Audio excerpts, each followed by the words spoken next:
Trading psychology is completely overrated. There, I said it. I know a lot of people are not going to be happy with it, but the truth is, if you haven't realized that yet, it might be one of the reasons that trading is still not going your way. You see, everyone out there is going to tell you that your trading success comes down to your mindset, your emotional control, your discipline. And sure, those things matter, but only if you're actually playing a winning game. Because if the strategy you're running isn't actually supposed to make money on average, then it doesn't matter how zen you are. You just aren't playing a game that is supposed to generate a return. Like, imagine you were running a business with no competitive advantage. You just bought products for $5 and then sold them for $4, something insane like that. You know, manage your inventory in a way that would make you profitable. You couldn't be really organized with your books and really disciplined and show up at work on time every day. None of this matters if you're running a business that just can't make money. The problem with trading is that it's not so obvious like that, and a lot of the times we feel like it's completely up to our intuitions of whether we're going to make money or not. And so in this video, I want to show you how that might actually not be the case, and how there are ways to look at trading, the way that professionals look at trading, which can completely change your perspective here, and show you how running trading strategies is a lot more akin to running a business rather than being some intuitive guru who can just read the charts. Once you see how strategy actually comes before psychology, you'll start to actually see where psychology really matters and how to think about it in the right way. So let's strip things back down to basics. I recently just put out a video teaching you how trading is a game of expected value. You want to be running strategies that on average make money for each trade or bet that you place. If the math of this expected value formula is working against you, then you are not running a good strategy and you need to switch up what you're doing. If it is working for you, all of a sudden it can start to really matter how we manage our risk, how we run our strategies, all of these things. All right, think about it like this. Imagine this scenario. Who do you think wins on average? A drunk roulette dealer or a completely zen roulette player? Now, the obvious answer here is the dealer wins. And the reason is because regardless of the mind state of the dealer, they are the ones who have the positive expectancy in the game that they're both engaged in with each other. So before we start to sober up, we need to be worried about what kind of game we are playing. Is the strategy that we are deploying in our portfolio one that is actually supposed to make money? Or are we perhaps stuck in this trader's rat race where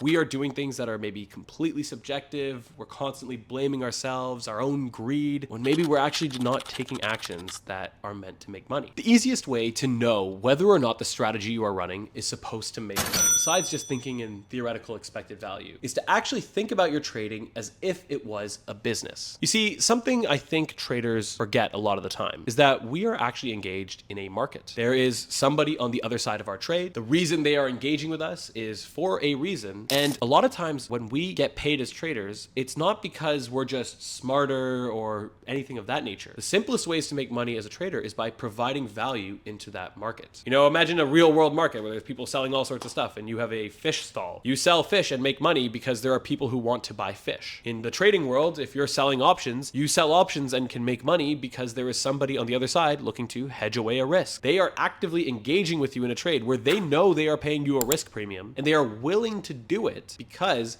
they value removing a particular risk from their book more than the dollar premium extra that they're paying you to get rid of it. There's a world where everyone is a rational actor and you can still make money. So think about your trading like a business the next time you look at your strategies and ask yourself, why am I getting paid here? If you can answer that in plain English and then translate that into what you actually do in the market, you're probably on the right track. You know, for example, two strategies we run at Predicting Alpha, the most basic ones we do. We sell options on ETFs because people want to hedge away their portfolio risk. And we sell options around earnings events because earnings drives a lot of volatility for tickers and people want to hedge that risk away. Really simple to understand, and that's why it works. It's a clear reason that someone is willing to engage with us at a premium. So here's where psychology actually does play a role when you have a winning strategy. That's when it comes into play. It's like a professional basketball player. Imagine you just got drafted into the NBA, it's your first year. If you were then paired up with the best sports psychologist, it would probably drastically improve your chances of becoming an all-star later in your career. That sports psychologist becomes really valuable because you're already an excellent basketball player. But imagine you took that same sports psychologist and gave it to, I don't know, your buddy Johnny from down the road who maybe has never played basketball in his life. What are the odds that he even makes the local recreational team? Probably zero, because Johnny doesn't know how to do a layup. And in trading, it's no different, right? You got to have that good strategy before you start worrying about psychology. But once you have the good strategy, psychology actually becomes extremely important. Now, there's another way that psychology can be useful when thinking about markets, and that is not worrying just about your own psychology, but considering the psychology of the people on the other side of your trade. You see, the market is just made up of people, and people have predictable biases. And if you understand them, then you can use them to help understand situations that you see. Here are 3 big ones that you will see with traders all the time. The first is called a self-attribution bias. This is a tendency for traders to attribute good outcomes to their own skill, while at the same time attributing bad outcomes to manipulation or bad luck. This fuels overconfidence, and overconfident traders often make bad decisions. The second bias is called hindsight bias, which is that everything looks pretty predictable when you're looking in the rearview mirror. When we look back at events that have happened, we can see a chain of events that led to it. And that gives us confidence that we can predict in the same way that we can looking backwards what will happen in the future. And it just isn't that simple in most cases, and it leads to an overconfidence and a lot of people making bigger predictions and bigger bets than they really should be. Now, the third and last bias that we'll talk about quickly here is called loss aversion, which is that people really do not like to lose money. And what this means is that a lot of times traders will hold on to losers for too long, hoping that they'll bounce back. Now, there's 2 problems with this. Number one is a lot of times people go into a trade with a thesis, a hypothesis about why they're in it. But if they start to lose money, and meaning their hypothesis might actually be wrong, they hold on saying, okay, I'll get out when I get back to break even, which means they're in a trade that they no longer believe in. That's the first problem. But the second problem is that the whole time they're in that trade, they have capital tied up there that could have been allocated to something better. So there's the loss that comes from actually that position not being a great one. And then there's also the opportunity cost of everything else you could have been in while you were bag holding this trade. Now that you've learned a little bit about how psychology can be thought of in the market as well, let's sum things up here, right? In the end of the day, psychology can make a good strategy into a great one, but it can never make a bad strategy into a profitable one. Once you've got a real edge, and only once you've got a real edge, should you be caring about psychology. Because mastering your mind is not going to help if you're just calmly losing money.